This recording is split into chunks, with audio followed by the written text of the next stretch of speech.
What would you do if your sister collapsed dramatically, right as you announced your biggest career achievement and everyone rushed to help her again? I'm Mackenzie Evans.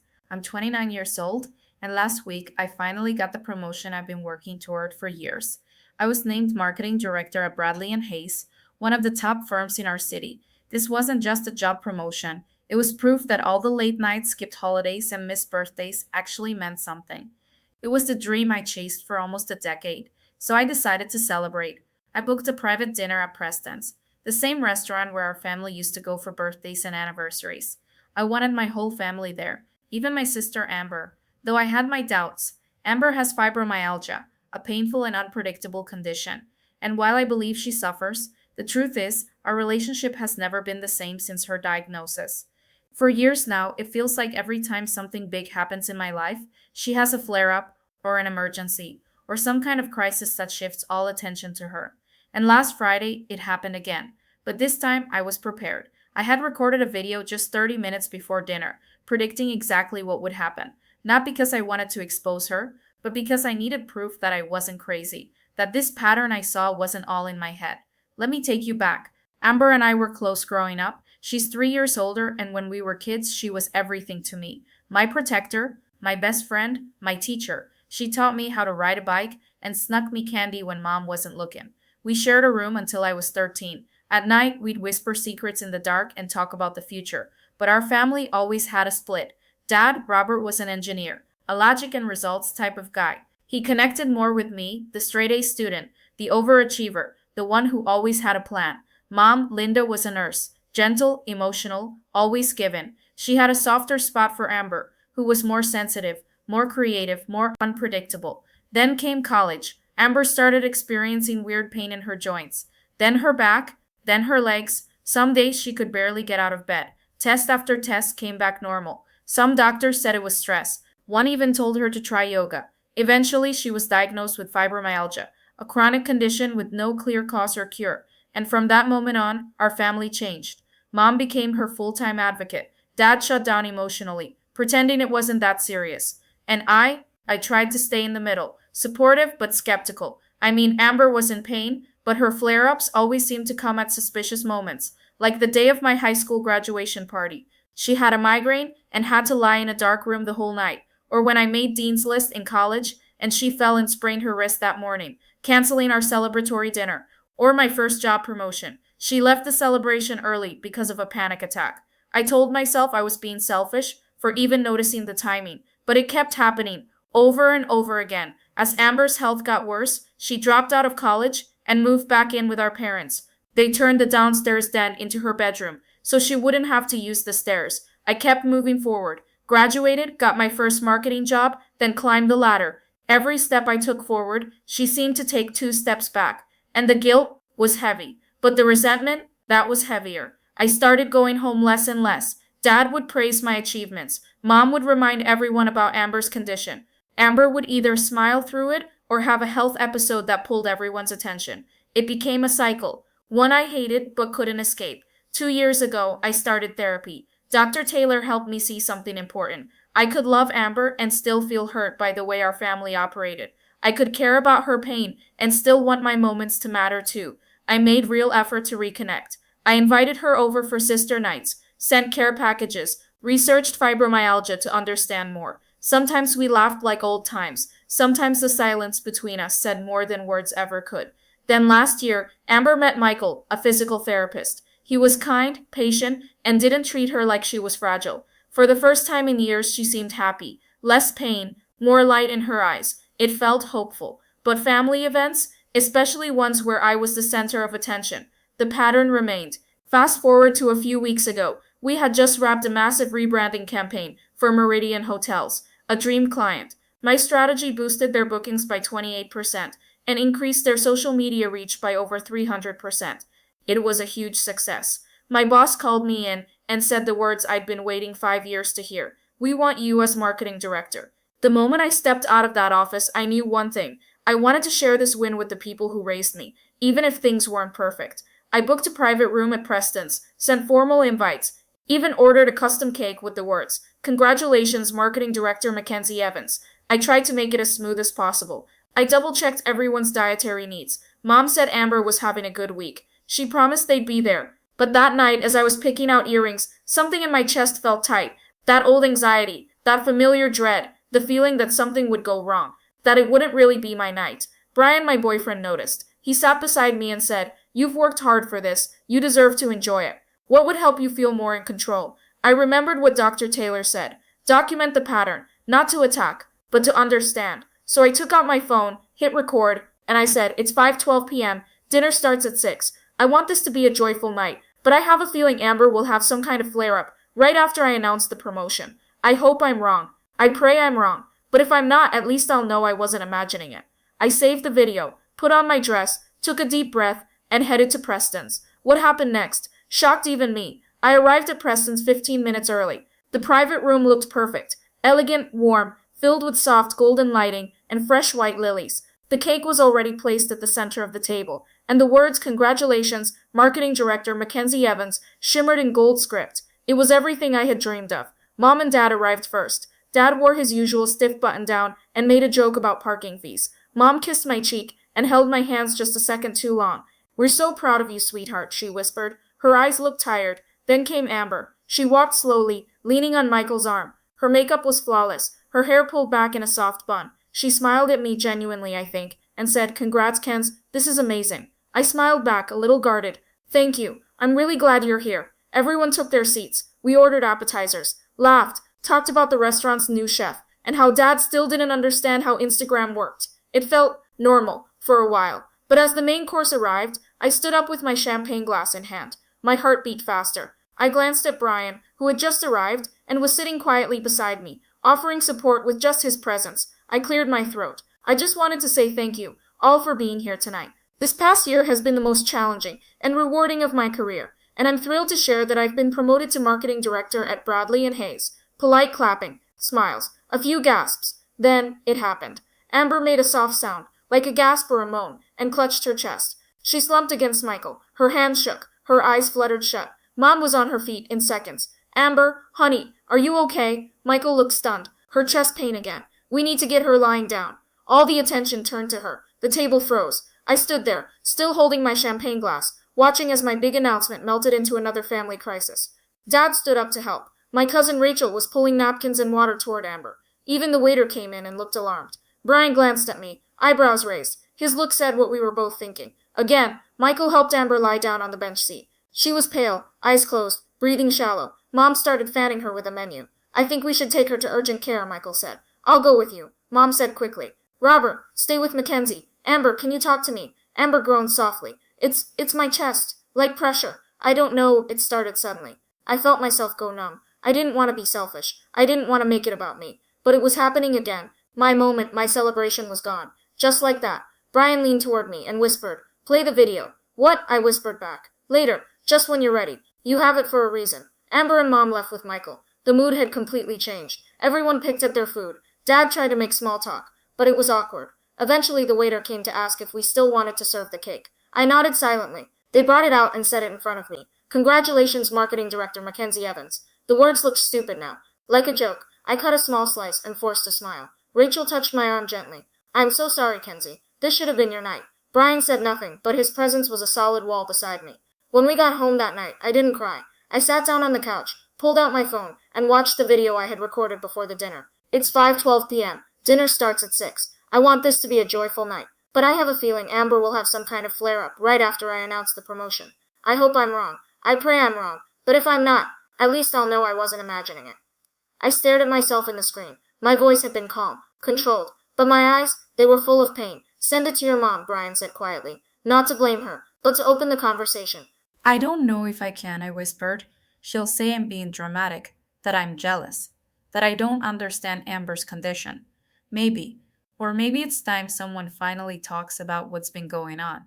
The next morning, I did it. I sent the video to my mom with a short message. "I love Amber. I'm not saying she's faking anything, but this keeps happening and I need to talk about it. I'm hurting too." She didn't reply right away, but that afternoon she called. Her voice was soft, almost embarrassed. "I watched the video," she said. I said nothing. "I don't know what to say," she continued. "I've been so focused on Amber for so long. I didn't realize how much I was missing. I finally let myself cry.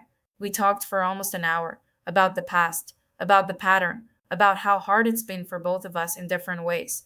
She didn't defend Amber, but she didn't blame her either. And for the first time in years, I felt like my pain mattered too. 2 days later, Amber called. Michael told me what you said to Mom, she started. Her voice was quiet, careful. I didn't mean to hurt you, I said, but I need space to process this. I need to matter too. There was silence on the line. Then she said, I get it. I do. I don't know if I've been doing it on purpose, but maybe I'm used to being the center of attention, especially when I feel like I've lost everything else. My heart broke a little hearing that, and something inside me softened. I don't want to be your rival, I said. I want to be your sister again. Me too, she whispered. The video didn't just expose a pattern, it broke it, for now at least. But the truth is, healing isn't instant. Our family still has years of dysfunction to unravel. But something shifted that night, because I finally stood up for myself. I finally said, I deserve to be seen too. And once you say that out loud, once you believe it, there's no going back. The days after the dinner were quiet, too quiet. At work, I threw myself into new projects, managing my team, onboarding new clients, and adjusting to the increased pressure that came with my new title. On the outside, I looked like someone at the top of her game. Inside, I felt heavy. Not sad exactly, just full, like years of unspoken tension were finally settling into place, waiting for me to do something about it. Amber hadn't called again. Mom had texted a few times, short, thoughtful check-ins, but we weren't ready to dive back into deep talks. Dad, as expected, said nothing. He preferred silence over discomfort. Always had. It was Michael who surprised me. 3 days after the dinner, I got a message from him. Michael, hey Mackenzie, can we talk sometime? Just the two of us. I promise it's not an ambush. I stared at the message for a few minutes. Then I replied, sure. Coffee? We met at a quiet spot downtown. Michael arrived looking tired but sincere. He ordered chamomile tea. I got black coffee with oat milk, my usual. When we sat down, he didn't waste time. I owe you an apology, he said, for how things went at the dinner. I raised an eyebrow. It wasn't your fault. I know, but I helped create the situation, he said. Amber's symptoms were real. I want to be clear about that. She wasn't faking, but I do think something emotional triggered the severity of her pain that night. I stayed quiet, letting him talk. She struggles with comparison, he continued. Even before her diagnosis, she always felt like she was playing catch-up to you. And when she had to drop out of school, she lost that competition entirely. She never stopped loving you, but she started feeling. I looked away. Michael wasn't telling me anything I didn't already know, but hearing it from someone outside the family gave it weight. She's seeing a therapist now, he said. Finally, it's long overdue. She's starting to realize how much of her identity has been built around being the one in pain. I don't want her to stop getting support, I said slowly, but I also don't want to keep disappearing every time she walks in the room. Michael nodded. That's fair. And I think she's starting to see that too. Later that week, I got a call from Amber. I want to talk, she said. Face to face. No drama. We met at my apartment on Sunday afternoon. I made tea and lit a candle, hoping to keep the energy calm. Amber walked in slowly, but didn't seem fragile this time. She wore jeans and a loose sweater. Her hair was up in a bun. She looked human, not like a symbol of illness. Just my sister. We sat on the couch, facing each other, like we used to do when we were kids, whispering in the dark. I've been thinking about that night, she said, and a lot of other nights before it. I nodded but didn't interrupt. I've made everything about me for so long, she said. I didn't even notice I was doing it. It just became normal. You were in pain, I said. Yeah, she whispered. But somewhere along the way, I started believing that pain was the only part of me that people saw. And maybe I leaned into that, especially around you. My eyes stung. I blinked fast. I hated watching you succeed, she admitted. Not because I didn't love you, but because I didn't know who I was, if I wasn't also achieving something. And when I couldn't, I just made sure I was still being noticed somehow. I let out a breath I didn't realize I'd been holding. I felt so guilty for being okay, I said quietly. Like every time I reached a new milestone, I had to apologize for it. I never wanted that, she said. But I see now that I made it that way. You didn't do anything wrong. You just kept going. We sat in silence for a long time. Then I got up, walked to the hallway closet, and pulled out an old photo album. We flipped through pages of childhood birthdays, camping trips, matching Halloween costumes. Amber smiled at a photo of us in the treehouse Dad built, her holding a flashlight like a sword, me clutching a bag of gummy bears. Remember that summer, she said? We swore we were going to live in that treehouse forever. We lasted one night, I laughed, because you thought you saw a raccoon and screamed so loud. Mom made us come inside. She grinned. I wasn't wrong, there was a raccoon. And for a minute, we weren't two women carrying years of emotional baggage. We were just sisters again. That night, I got a text from Mom. Mom, thank you for opening my eyes. I didn't realize I was parenting from fear. I thought I was helping Amber survive. But I see now that I forgot to help you live. I'm sorry. For the first time in a long time, I cried. Not out of sadness, but relief. A few weeks later, Amber asked if we could do a joint dinner with just the two of us and our parents. She said she had something she wanted to share. I was nervous, but I agreed. We met at a small Italian restaurant. No big announcements, no champagne, just the four of us at a booth with garlic bread and water glasses. After we ordered, Amber took out a folded piece of paper. I've been writing something, she said, to try to understand myself, and maybe explain some things. Then she read, For years I've made my pain the loudest voice in the room. I thought it was the only way anyone would hear me, but I see now that silence hurts too. It hurts the people we love, and it becomes a wall between what we feel and what we need. Mackenzie, I see you. I always have. I just didn't know how to let go of being the one who needed saving. I don't want to be saved anymore. I want to be strong with you, not against you. Mom wiped her eyes. Dad stared at his hands. I didn't say anything at first. I just reached across the table and held Amber's hand. It was enough. Healing isn't loud. It's not dramatic or perfect. It's slow, awkward, full of missteps and fragile progress. But it's real, and for the first time in a very long time, I'm not afraid that being happy will come at someone else's expense. For the first time, I believe that my success doesn't have to mean my sister's suffering, and maybe, just maybe, we can both be seen. In the weeks that followed our dinner with our parents, something shifted in our family. It was subtle, no grand announcements, no overnight changes, but I could feel it. Amber started texting me, not just about her symptoms or Mom's cooking, but little things. Funny memes, a recipe for lemon bars, a photo of a necklace she thought I'd like. One day she even messaged me, How do you stay focused during a long workday? I blinked at the screen. It seemed like such a small question, but to me it felt huge. It meant she saw me as something more than just the successful sister. She saw me as someone who might have answers, someone to learn from again, like when we were kids. I wasn't the only one noticing the change. Mom called and said Amber had started walking to the neighborhood cafe in the mornings alone. Just a few blocks, but still, it was the first time in years she'd made regular outings by herself. She also started writing short essays, mostly about her journey with chronic illness and what it meant to lose your identity and build a new one. Michael helped her start a blog. I don't know if anyone will read it, she told me, but it feels good to let the thoughts out. You're helping more people than you realize, I said. She smiled. I'm helping myself too. Meanwhile, I was adjusting to my new role as marketing director. It was more than just a title. Suddenly, I was leading a team of 12, managing million-dollar accounts, and speaking at industry events. But something had shifted in me too. I no longer felt the need to chase every win, just to feel like I mattered. I had been pushing so hard for so long to prove I wasn't being overshadowed, to stay visible in a family that often forgot me. Now, I was learning to rest. I still worked hard, but I didn't overextend. I stopped apologizing for setting boundaries. I said no more often to late-night meetings, to toxic expectations, and sometimes to my own inner critic. For the first time, I was building a life that wasn't about proving anything, just living it. Then came Dad's birthday. He was turning 65. Mom wanted to throw him a surprise dinner at the house. Nothing fancy, just family, home-cooked food, and a slideshow of photos from his childhood.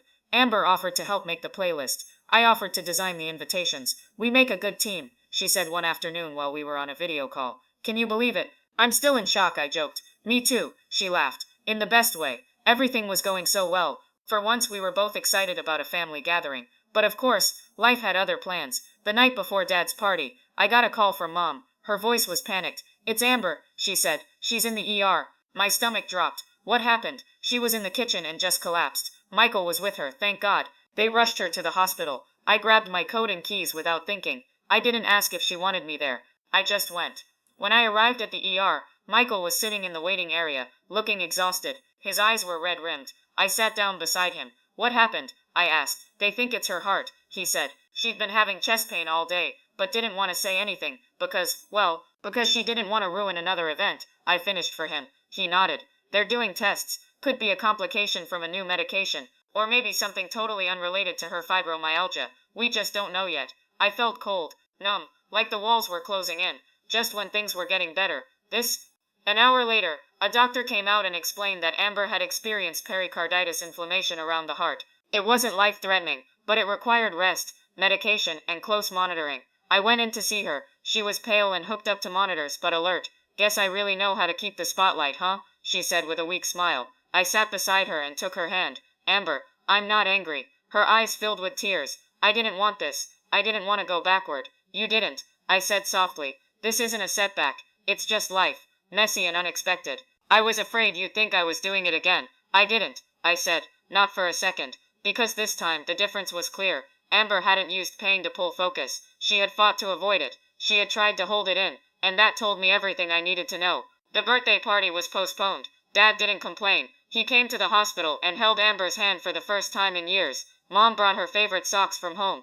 Even Rachel showed up with flowers and an iced latte. Amber stayed in the hospital for 3 days. When she came home, she rested. No drama, no crisis, just recovery. And for once, our family didn't fall into old roles. We moved together, not around her. 2 weeks later, Amber posted a blog titled, "When You're No Longer the Story." In it, she wrote, "For years, I thought being the center of attention was the only way to stay visible. But real healing doesn't happen in the spotlight. It happens in quiet rooms, honest conversations, and forgiveness that doesn't require a grand speech. My sister showed me that, and I'm still learning." It went viral. Thousands of shares, dozens of comments from people living with invisible illnesses, people who had complicated family dynamics, people who saw themselves in us. I cried when I read it, because for the first time, Amber didn't just speak for herself, she spoke for us. I called her that night. "You're changing lives," I said.